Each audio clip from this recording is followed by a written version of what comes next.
Lekin bizni kuzatib borayotgan obunachilar 2026-yil 11-may sanasiga xudo xolasa Mintapol giloslarimiz sizlarga ko'rsatib o'tamiz. Mana xudo xolasa 5 yoshli bog'da holatini ko'rib turibsizlar. Uzum xijolat oldida mana.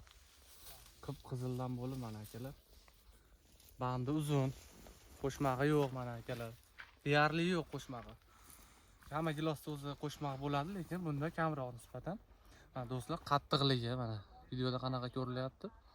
Yumshoq deganlar uchun qattiq, xudo xolasa bu yil 2025-yil kuz oyida ko'chatlarni ko'p joyga sotdik. Xudo xolasa yumshoq deganlar uchun bu videoni qilyapmiz. Qattiqligi qattiq do'stlar, mazasi ham shirin. Bismillahirrohmanirrohim. Mazasi do'stlar valovoy gilosdan qolishmaydi. Shakar miqdori ham shirin. Mana akalar, sochni.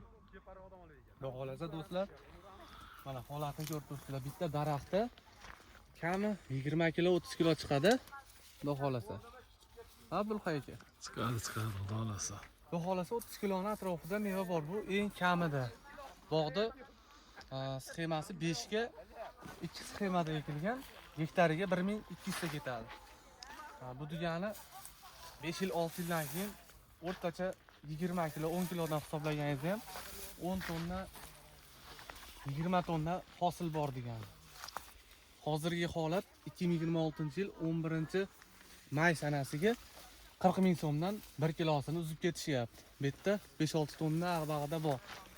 Gilos o'zimizni quvada, Shredder savxozida joylashgan. Qiziqqanlar kelib ko'rib ketishlaring mumkin.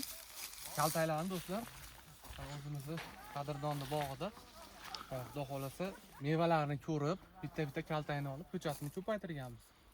Bemalol aloqaga chiqib, ko'chatlar kerak bo'lsa, nomerlarimizni qoldirib qo'yamiz. Telefon qilib sotib olishlaring mumkin kuz oyiga. Dastlabki xizmatlarimiz bor 12 ta viloyatda mana do'stlar. Holatini qaranglar. Bog'da yoshi katta ham emas. Ekishni tavsiya qilamiz. Ekinglar do'stlar. Bizni kuzatishda davom etinglar. Videomiz yoqqan bo'lsa, mehnatimizni qadrlagan holatda bittadan like bosib, do'stlarga jo'natib, bog'bon akalarga jo'natib qo'yinglar. Rahmat hammalaringga.